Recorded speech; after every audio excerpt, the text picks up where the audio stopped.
আমরা এখন আছি এই ফ্লোরে, এটা ৮০ তলা। আমরা উঠেছিলাম এইখানে। তো ভিতরে আরও অনেক কিছু রয়েছে, অনেক কিছু যেগুলি আর উপরে আছে অফিসিয়াল ওনাদের।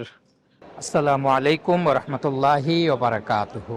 আজকে আপনাদেরকে আবারও নিয়ে যাব সেই ক্লক টাওয়ারের উপরের যে মিউজিয়ামটি আপনারা আগের ভিডিওতে দেখেছিলেন। করোনার আগে সেই ভিডিওটি ছিল। অনেক বছর বন্ধ থাকার পরে এই বছর আবার এটি চালু করেছে, আলহামদুলিল্লাহ। আমাকে অনেকেই জানতে চেয়েছেন যে ভাই এটি কোথা থেকে যাব, কিভাবে যাব। এটি মূলত আমি এখন ক্লক টাওয়ারের নিচে অবস্থান করছি, অর্থাৎ ঘড়ির যেই টাওয়ার, সেই ঘড়ির টাওয়ারের ভিতরে অবস্থান করছি। এখান থেকে আগে এইখানে টিকেটের সেন্টারটা ছিল, এখন এই টিকেট সেন্টারটি নিয়ে গিয়েছে P9। এখানে যদি আপনারা আসেন, সাইড থেকে দুই সাইডে অনেকগুলো লিফট আছে, লিফটে আপনারা P9 ফ্লোরে যাবেন। সেখান থেকে গিয়ে আমরা এখন টিকিট কাটবো, টিকিট কেটে আমরা উপরে উঠে যাব। এখানে টিকিট লাগবে জনপ্রতি। মূল টিকিটের প্রাইস হচ্ছে 200 রিয়াল। ওনারা সাময়িক সময়ের জন্য ওনারা ডিসকাউন্ট দিচ্ছেন 140 রিয়াল করে। P9-এ আমরা আগে টিকিট কাউন্টারে যাই, তারপরে চলে যাব আমরা ৮০তম ৮৪তম ফ্লোরে ক্লক টাওয়ারের ক্লকের ভিতরে, ঘড়ির ভিতরে। শুধু দর্শক মণ্ডলী, আমরা এখানে এসে বসলাম টিকিট কাটার পরে। এখান থেকে আমাদেরকে অডিও গাইড হিসাবে একটি ডিভাইস দেওয়া হলো। এই যে এই ডিভাইসটি দেখতে পাচ্ছেন, আমরা যেই সাবজেক্টের উপরে টাচ করব সেই সাবজেক্টের উপরে বর্ণনা শোনা যাবে। আরেকটি আইডি কার্ড আমাদেরকে দেওয়া হলো। আমরা প্রথম ফ্লোরে এই ওয়েটিং এইখানে বসে আছি। আমাদের টোটাল টাইম ৪৫ মিনিট, ১৪০ রিয়াল করে।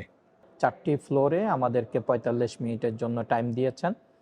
আর সর্বশেষ আমরা ৮ থেকে ১০ মিনিট আমরা পবিত্র কাবা এবং আশেপাশের ভিউ আমরা দেখতে পারবো ইনশাল্লাহ। দেখা যাক। আমরা সবাই এখন খুবই দ্রুতগামী একটি লিফটে আসলাম। দর্শক মণ্ডলী, 84 ফ্লোরে। আমরা বাইরে থেকে যে ঘড়িটা দেখি সেইটার মেশিন এটার মেশিন এটা ইনসাইড দ্য মক্কা ক্লক। হ্যাঁ, ওই যে কাটা বাইরে এবং চারদিকে চারটা।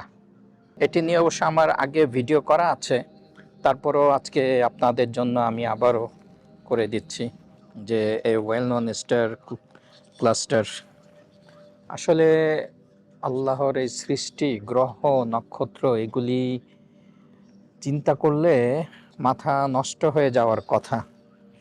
এই যে আমরা যতগুলি ছোট ছোট ছোট ছোট ছোট বিন্দু দেখতে পাচ্ছি, এগুলি কিন্তু এক একটা পৃথিবী থেকে, সূর্য থেকে অনেক বড়। এটা হচ্ছে আমরা 4টা ফ্লোর ভিজিট করতে পারবো। তার মাঝে এটা হচ্ছে A4। এরপর আমরা ওই যে নিচের যেগুলি দেখতে পাচ্ছি।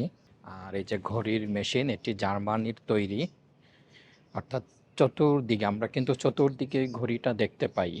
দর্শক মণ্ডলী, এটি আসলে ভিডিও করে দেখানোর মতো না বিষয়টা, কারণ বিশাল কার্যক্রম। আর এটি নিয়ে আমার পূর্ববর্তী ভিডিও আছে।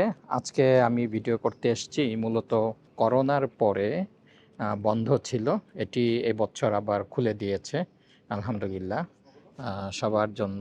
মিউজিয়ামটা করা হয়েছে 4টা ফ্লোর মিলে। এই যে উপরে একটা, এই 2টা, নিচে আরেকটা। আমরা 80 তলা থেকে পবিত্র কাবা ঘরটি দেখব। আর নিচে যেই আমরা একটু ঘড়ি দেখতে পাচ্ছি, 16টা 51 39 40 সেকেন্ড। আর সেকেন্ডটাকেও যে ভাগ করা হচ্ছে একদম real time. The sun, earth and moon, এই ফ্লোরে আমরা চলে আসছি, অর্থাৎ পৃথিবী, সূর্য, চন্দ্রের ফ্লোরে। আজকে আমরা মক্কাতে অতিক্রম করছি ৪৫ ডিগ্রি সেলসিয়াস, তাতেই আমরা দিশেহারা। আর সূর্যের যেই ভিতরে, হ্যাঁ এটা সূর্যটার এই ভিতরের এই সেন্টারে আছে 2 কোটি ডিগ্রি সেলসিয়াস, আর ভিতরে আছে 1.5 কোটি ডিগ্রি সেলসিয়াস। আসলে আল্লাহর সৃষ্টি, এটা বলে শেষ করা যাবে না, মাথায় ঢুকবে না। অর্থাৎ কোটি কোটি ডিগ্রি সেলসিয়াস, এটা চিন্তা করা যায়? আমরা ৪৫ ডিগ্রিতেই হাহুতাশ করছি মক্কাতে। আল্লাহু আকবার, আল্লাহু আকবার। আসলে এখানে যদি বাচ্চাদেরকে নিয়ে আসা হয়, বাচ্চারা অনেক কিছু শেখার আছে এবং আল্লাহর সৃষ্টি সম্পর্কে ওনারা জানতে পারবে। দর্শক মণ্ডলী, এখানে আমরা গ্রহ নক্ষত্রের বিভিন্ন অবস্থানগুলি দেখতে পাচ্ছি। আর এখানে আমরা দেখতে পাচ্ছি যে ক্লক টাওয়ারের যে ঘড়ির কাঁটাটা কত লম্বা এটি এখানে বোঝানো হচ্ছে।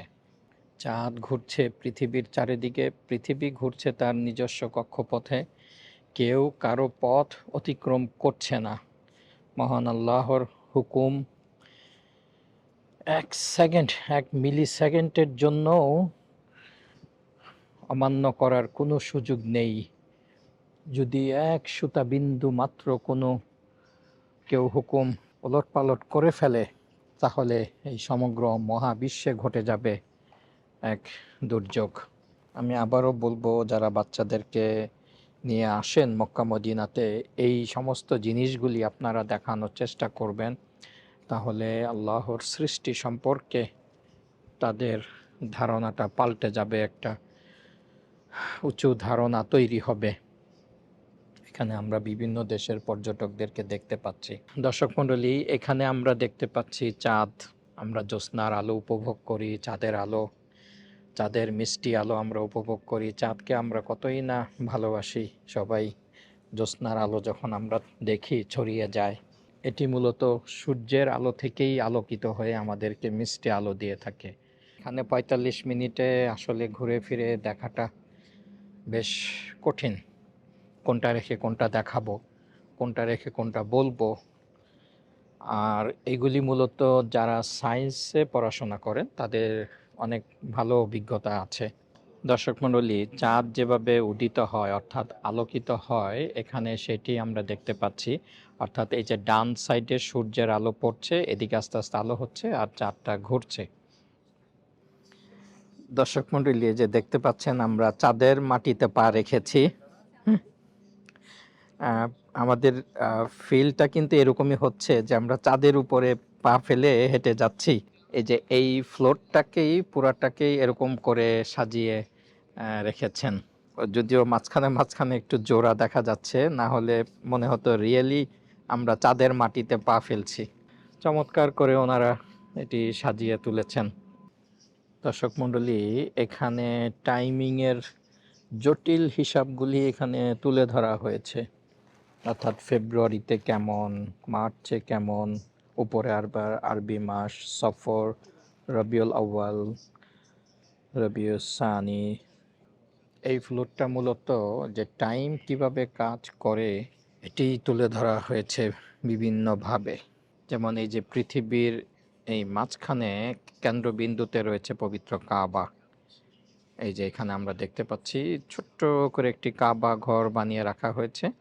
কাবাটাকে বলা হয় যে এটি পৃথিবীর একদম সেন্টারে রয়েছে এই কাবাটি। সেন্টার বলতে যে টাইম নির্ধারিত হয়, যে গ্রিনউইচ মান যে টাইম, এবং সূর্য বছরের একটা সময়ে একদম কাবার উপরে চলে আসে, পৃথিবীর কেন্দ্রবিন্দু। সূর্যটা প্রতি বছর একটা নির্দিষ্ট সময়ে, এই যে আমরা বলি যে কাবা পৃথিবীর সেন্টার, এটি কিন্তু এমনি এমনি নয়। একটা সময়ে বছরের একটা দিন কাবার উপরে সূর্যটা চলে আসে। এখানে দেখানো হচ্ছে যে আসরের ওয়াক্ত কিভাবে নির্ধারিত হয়, যে রোদের ছায়া লাঠির উপরে পড়ে। দর্শক মণ্ডলী, বর্তমানে তো আমরা কত জিপিএস কত কিছু ব্যবহার করি, কত আধুনিক ডিজিটাল পদ্ধতিতে। তখনকার দিনে কিন্তু অ্যানালগ পদ্ধতিতেই অনেক কিছু চলতো। এখানে আমরা অ্যানালগ একটি ঘড়ি দেখতে পাচ্ছি, যে কিভাবে অ্যানালগ ঘড়ি কাজ করে। এই যে পেন্ডুলাম দুলছে। দর্শক মণ্ডলী, এখানে আমরা ঘড়ির বিবর্তন দেখছি। এখানে একটি ঘড়ি, তারপরে আপডেট হতে হতে এই পর্যায়ে আসতে আসতে তারপরে এই যে আমরা হাতে গলায় ঝুলানো ঘড়ি, তারপরে এই যে বর্তমান আধুনিক শেপের ঘড়ি। দর্শক মণ্ডলী, আমি আপনি কোন টাইমে এখানে আসছি, এখানে যদি আমরা এটা প্রেস করি, ঠিক বলতে পারবো 17 ঘন্টা 20 মিনিটে 5 সেকেন্ডে, 256 মিলি সেকেন্ডে, তারপরে 184 মাইক্রো সেকেন্ডে, 068 ন্যানো সেকেন্ডে আমরা এই ক্লক টাওয়ার ভিজিট করেছি। এটি সুভেনির হিসাবে আমাদের কাছে থাকবে। এই যে আবারও বলছি, ক্লক টাওয়ারের যে ঘড়ির কাঁটা, এটি দেখেন বিশাল আকৃতির। এটি প্রায় মিনিটের কাঁটাটি প্রায় 80 ফিট লম্বা। দর্শক মণ্ডলী, আমরা এখন এই ফ্লোর থেকে চলে যাচ্ছে আমাদের মূল আকর্ষণের কেন্দ্রবিন্দু কাবা দেখা, পবিত্র কাবা দেখা উপর থেকে পাখির চোখে। এখন আমরা সেইটি যাচ্ছি। ঘড়ির কাঁটাটি আমরা নিচ থেকে কত ছোট মনে করি, কিন্তু এখানে বিশাল বিশাল আকার। এটি ওয়ার্ল্ডের সর্বোচ্চ ঘড়ি। আমরা এখন এই ফ্লোরে আছি দর্শক মণ্ডলী। এই যে এই ফ্লোরে আমরা এখন আছি। আমরা এই ফ্লোরে উঠেছিলাম, এখান থেকে নেমে নেমে এখন আমরা এই ফ্লোরে আসছি। এখান থেকে কাবা দেখব। আর মূলত একদম চূড়া টুরা সব মিলিয়ে আমি যতটুকু জানি এটি 110 তলা। দর্শক মণ্ডলী, এখানে আমরা মূলত 80 তলায় আছি। আমরা এখন আছি এই ফ্লোরে, এটা 80 তলা। আমরা উঠেছিলাম এইখানে। তো ভিতরে আরও অনেক কিছু রয়েছে, অনেক কিছু যেগুলি আর উপরে আছে অফিসিয়াল ওনাদের ফ্লোর। চাঁদের ভিতরে, ক্লক টাওয়ারের চাঁদের ভিতরে কেমন কি এখানে কিছুটা দেখা যাচ্ছে। মিনারাটার ভিতরে স্টিল ফ্রেম কেমন কি সেটি এখানে দেখানো হয়েছে। এখানে আমরা যে উপরে চাঁদের অংশটা দেখি, এখানে দেখাচ্ছে, বলা হচ্ছে the main frame is similar to the structure of the Eiffel tower. এখানে এই যে নির্মাণাধীন সময়ে বিভিন্ন কার্যক্রমের ছবি ওনারা এখানে তুলে রেখেছেন। দর্শক মণ্ডলী, আইফেল টাওয়ারের যে স্টিল স্ট্রাকচার সেটার ওয়েট হচ্ছে 10,000 টন। আর এই ক্লক টাওয়ারের উপরে যেই অংশটা আছে, এই যে শুধু লাল অংশটার ওজন এখানে বলা হচ্ছে 12,000 টন, অর্থাৎ আইফেল টাওয়ারের চেয়েও আরও 2,000 টন বেশি। দর্শক মণ্ডলী, আমরা চলে আসলাম সেই কাঙ্ক্ষিত ফ্লোরে। আল্লাহু আকবার, আল্লাহু আকবার। যে পবিত্র কাবা, প্রাণের কাবা, এখান থেকে দেখার অনুভূতিটা আসলে অন্যরকম দর্শক, বলে বোঝানো যাবে না। যারা এখানে আসেন নাই তারা বুঝবেন না যে পুরা হারাম, মসজিদুল হারাম চত্বরটাকে কিরকম লাগে। এটা এখান থেকে না দেখলে বোঝার উপায় নেই। আলহামদুলিল্লাহ, আলহামদুলিল্লাহ, আল্লাহু আকবার। আমরা দেখতে পাচ্ছি যে ছাদের উপর দিয়েও অনেকে নীরবে নিবৃত্তে তাওয়াফ করে যাচ্ছেন। দর্শক মণ্ডলী, আজকে আবহাওয়াটা একটু গ্লুমি, আপনার ধূলি ঝড় হচ্ছে মক্কাতে বিভিন্ন জায়গায়। তো এখান থেকে আমরা চমৎকারভাবে দেখতে পাচ্ছি। আমরা এতক্ষণ ওই ঘড়ির কাঁটার ওইখানে গিয়েছিলাম, ওইখান থেকে নেমে এখন আমরা এই ফ্লোরে চলে আসছি। এই ফ্লোরটা 80 তলায়, 80 তলা। আর ওইখান থেকে যদি আরও যুক্ত করি, আমরা উপরে জায়গাটা দেখতে পাচ্ছি না। আজকে আমাদের সাথে আছেন আমাদের সম্মানিত হাজী সাহেব আতিক ভাই, আলহামদুলিল্লাহ আরও কয়েকজন আছেন। আর এখানে দূরবীন দেওয়া আছে, এটি দিয়ে দেখা যায়, কিন্তু মোবাইল ক্যামেরার কারণে দেখা যায় না। দর্শক মণ্ডলী, আমরা দূরে পবিত্র জান্নাতুল মুআল্লার কবরস্থান আমরা দেখতে পাচ্ছি। এই যে জুম করলাম, জান্নাতুল মুআল্লার একদম সর্বশেষ ওই অবস্থানে রয়েছে মা খাদিজা রাদিয়াল্লাহু তাআলা আনহার কবর। জুম করার কারণে, আর আজকে যেটি বলছিলাম যে বিভিন্ন জায়গায় ধূলিঝড় হয়েছে, এই জন্য সূর্যের আলোটা পর্যাপ্ত নেই, একটা মেঘাচ্ছন্ন ভাব রয়েছে।